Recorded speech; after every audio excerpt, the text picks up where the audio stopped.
Hey guys, it's me, Dayla. Welcome back to my channel and my videos.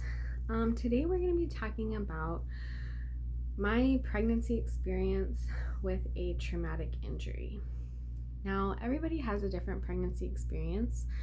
There are a lot of mamas out there that have amazing pregnancy stories where the whole time they were blessed and they felt loved and they felt at one with their body and they felt centered and they were just in this magical place of I'm creating a tiny human.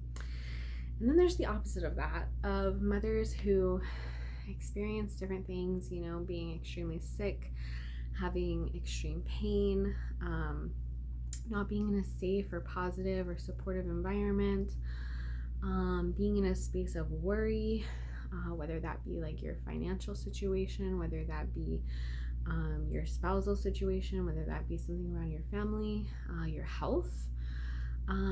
There's different factors that really factor into having a negative pregnancy experience, and I just kind of wanted to share a really short video of how my traumatic injury affected my pregnancy, because the first time I did a video on this, it took me 2 hours to explain it. So I might go into deeper depth and do another deeper video, hopefully that takes less than 2 hours, but a little bit more in depth. But this one is just a quick touch base on the different things that I experienced during pregnancy and why my pregnancy was a little harder than most people's. I mean, I don't want to make that sound like I'm like, oh, poor me. But it's different when you have a traumatic injury and you're pregnant. So what happened was, the way that we found out that we were pregnant is I broke my arm. So obviously, in COVID times, I had to enter the hospital with a broken arm by myself. So that by itself was really traumatic. I had to get treated by myself. I had to sign all the documents by myself. I had to decide on treatment by myself. I had to get my bone set I'd never broken a bone before. All the doctors were men, which is a factor for me because I have a past history with traumatic things happening with men. So I tend to not trust men in general. And so having the experience where there's just all these men surrounding me, making decisions for me and helping me make decisions that aren't someone that I trust, like my partner, was insane. And then healing that injury was also really hard. Because the people that were around me, that have broken a bone, that have broken a wrist before, right? They did that when they were kids, or they did that, when they were young adults, or they did that not being pregnant, And so I had all these people around me that were like, oh, when you break your arm, like it's fine, it's gonna be fine. It'll be healed in 6 weeks. You'll be fine, And the problem with that is it's incredibly dismissive. And two, the other problem with that is that when you're pregnant, you have a tiny baby human stealing all your nutrients. So it can make healing more intense. There are some studies that show it can actually improve healing. But for me, it made it way more intense. Because a lot of people were like, well, your baby has stem cells and they're sending stem cells to your bone to have a better recovery. And that may have been the case. However, my care during that time was incredibly misinformed and just god awful. The doctor staff team, the orthopedic staff, together made the decision to leave my wrist injury partially dislocated for 15 weeks. They did that under the impression and under the assumption that I needed to be put under for that surgery. However, there are many ways that you can put a pregnant woman under conscious sedation. You can put them under sedation pretty early on in the second trimester. But what they did instead was they waited until late second trimester under the impression that they were going to put me under propofol, which meant that they set the bone partially and incorrectly in a closed, what they call a closed reduction. So my wrist, when I broke it, this whole part of my hand was pushed this way. So it came up and then it Z'd and then it came up.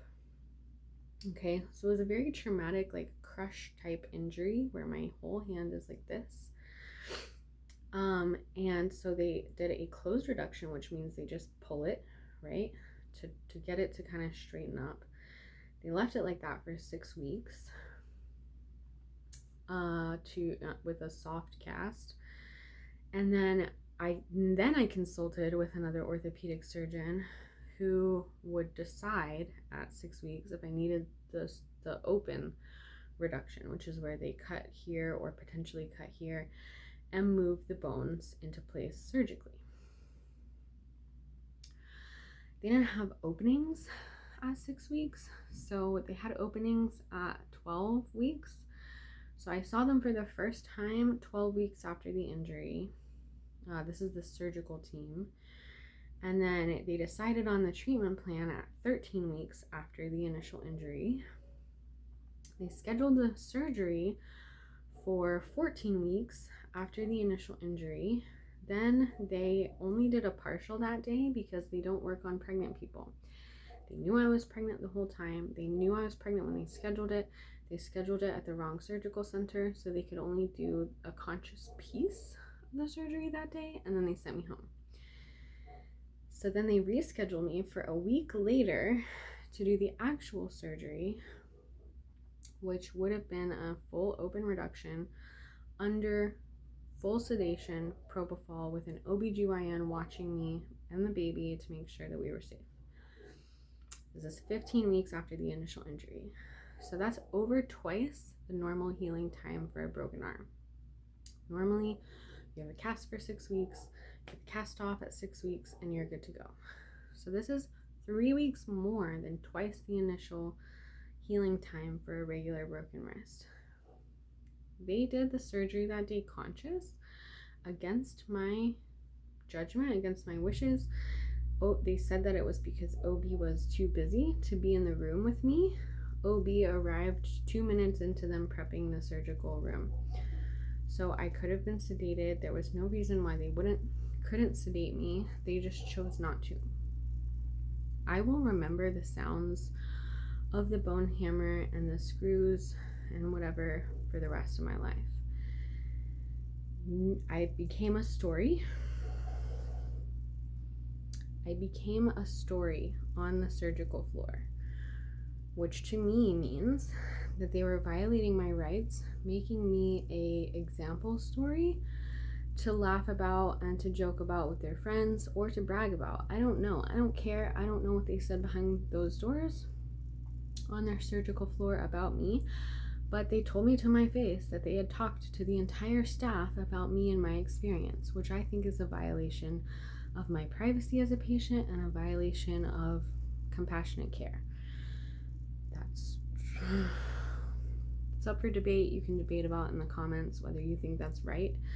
If a doctor should be able to blab about what happened to you all over their surgical floor to brag about and laugh about, and then come into the room 2 weeks after your surgery and be like, yeah, none of our staff would have done what you did. None of our staff would have consented to surgery that day. It's conscious. None of them. And they were like, you're so badass, you're so brave, you're so this, you're so that, whatever. It's still not right. It wasn't right how they treated me. It wasn't right how they violated the agreement of what I agreed to. And it wasn't right how they made me into their bragging right, I believe. And the way that they treated me was inhumane in my opinion. Again, it was an all-male except for one who was the surgical assistant. It's an all-male staff that day. They had no compassion in that room. They couldn't even see my face. They had me fully draped to where if anything went wrong while I was conscious, they had to bend down, like bend all the way down to like check on me and be like, hey, are you okay? To even see my face. Because I was conscious and because they waited so long to decide that they were going to do it conscious, the nerve block had already worn off by the time we went into surgery. could feel most of the beginning of surgery. I could feel the scalpel going in. I could feel them pulling my skin aside. I could feel them moving the muscles aside, and then they bent down and they were like, hey, you okay? Then they lidocained me up all over again, and they proceeded with the surgery as it should go. And then after the surgery, obviously the nerve block had worn off. So once the lidocaine wore off, I felt everything, which they told me that I would have until at least that night to not feel anything. But I did not. I felt most of it, and I felt most of the aftermath. And they don't describe to you how painful things are going to be. And it was just incredibly traumatic. So when I talk about trauma and pregnancy and the way that those two like go, especially when you already have PTSD from something in your past, or CPTSD, whichever type of PTSD or traumatic follow mental illness, whatever, it affects you. And when you're pregnant, you have all these hormones that are just going to your baby, and you have a lot of your, brain chemicals that are being disrupted. And so not only was it traumatic for me because I couldn't do all the things that I loved, right? That I would have been able to do if I hadn't broken my arm. But also the experience just totally wiped me clean on neurotransmitters. And so I didn't have, for a long time, comfort. I didn't have trust. I didn't have positive outlook. I didn't have an end in sight. I still kind of don't, because I've been doing physical therapy and this is where I'm at, right? Like, I have almost no motility in this wrist. So there's a lot of things that I love and that I would want to be doing right now that I can't do physically. And so when you're faced with that, I lost two of the biggest careers I've ever had in my life for most of the year, almost all this year, and probably into the end of this year. You face kind of an identity crisis. You face this crisis of character of, is it my fault? Is it something I did? What if I just didn't go do that thing that day to break my arm? One, it would have taken me longer to find out that I was pregnant, but two, like, I wouldn't be experiencing this way. So you have all of these like psychological things happening. And then another thing that I want to bring up too is the mental health care crisis in America that exists, right? So I had PTSD before, from my past, from my teenager years, from my college years, different experiences that caused me to have CPTSD and panic disorder. Last year, during the pandemic, I got diagnosed with bipolar 2, which there are some overlapping symptoms and causalities and whatever to all of those things. So there are factors there that in my pregnancy, I should be getting treated for, right? Well, when I broke my arm and I found out that I was pregnant, my psychological staff that was supporting me took me off all my medication, and they didn't give me any type of alternative.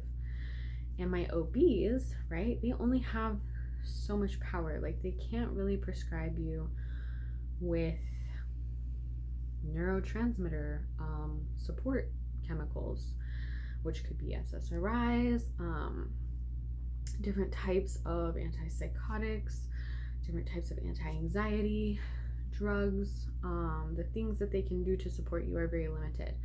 They can only do what they can do as a MD, DO, or OB, right? And so they kept giving me all these referrals.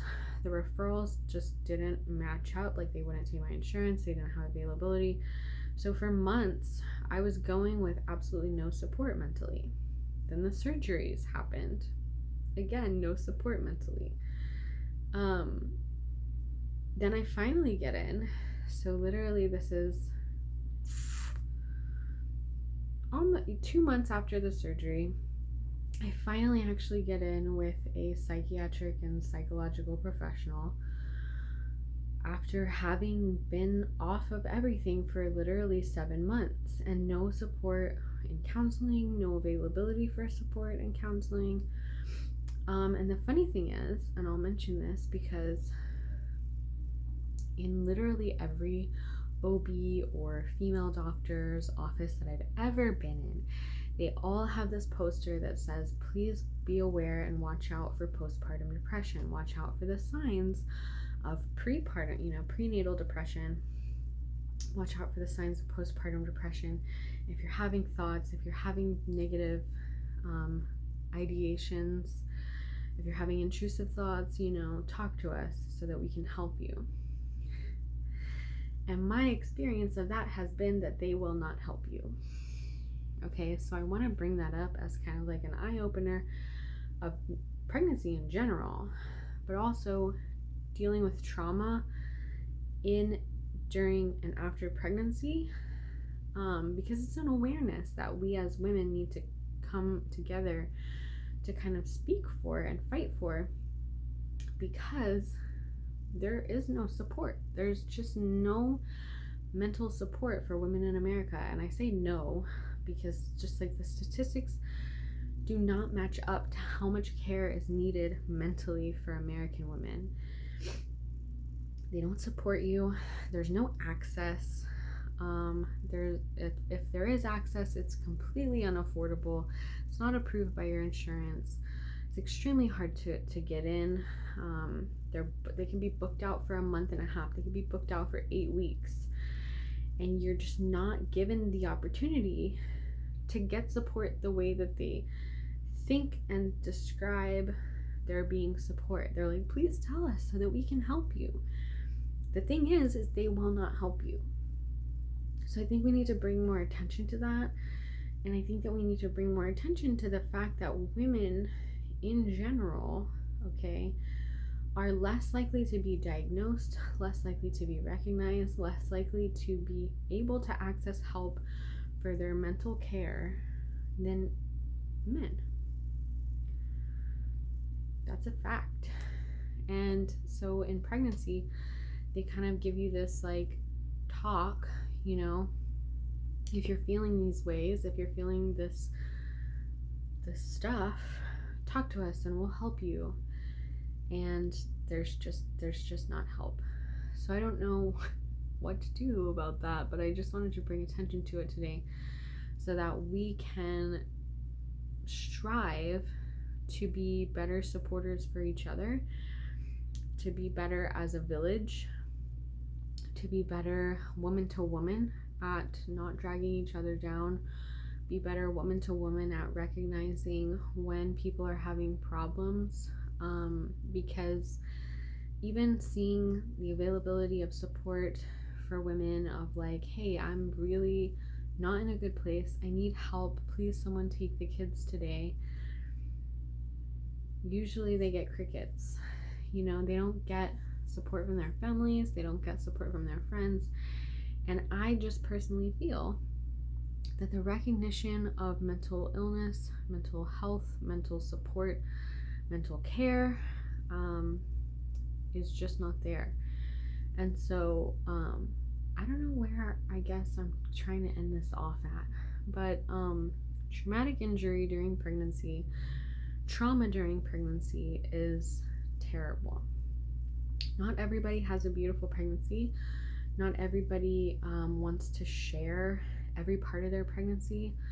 If you notice somebody who is being very quiet in their pregnancy, recognize it. If you notice someone go quiet in motherhood, notice it. Because the support system isn't going to. The support system of American medical health care, I'm sorry, I have like a dryness in my throat. It's just not going to. They're not going to recognize it. So we need to, as Americans, as women, we need to recognize it, and we need to kind of come together and allow each other space and allow each other to give each other support that the medical industry is not going to. So I guess that's where I'm going to end it. Try to be the support system. It's putting a lot of weight on the shoulders of my viewers, but I had several women reach out to me knowing that I was pregnant and was not necessarily doing great, that they were also not doing great. And so we recognized each other, and I tried to kind of make a little circle of people who could trust me and I could trust them, and they felt, I hope, supported by me in at least a small way.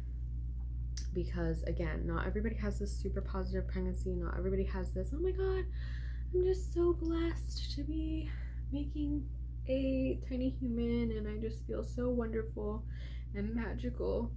And I'm a magical being, but through the trauma that I had, it took almost the entire pregnancy for me to come back to a positive mental energy space. So that's a little bit shorter of a summation of the traumatic experience that I had in pregnancy and the way that trauma affected me during my pregnancy, and the complete absence of medical and mental health support that I had in my pregnancy. So thank you so much for listening to that. It's kind of a rant, at least it wasn't 2 hours long. And I really appreciate you guys being here and coming to my channel. And if you like what I have to say, or you like the way that I say it, like, subscribe, comment a comment, I don't care. No pressure, but it supports me and it helps me out. So thank you so much for listening, and I appreciate you guys so much. If you're pregnant, happy pregnancy, and I wish you many blessings. If you're not pregnant, just many blessings anyway. Thank you so much. I'll see you next time. Bye.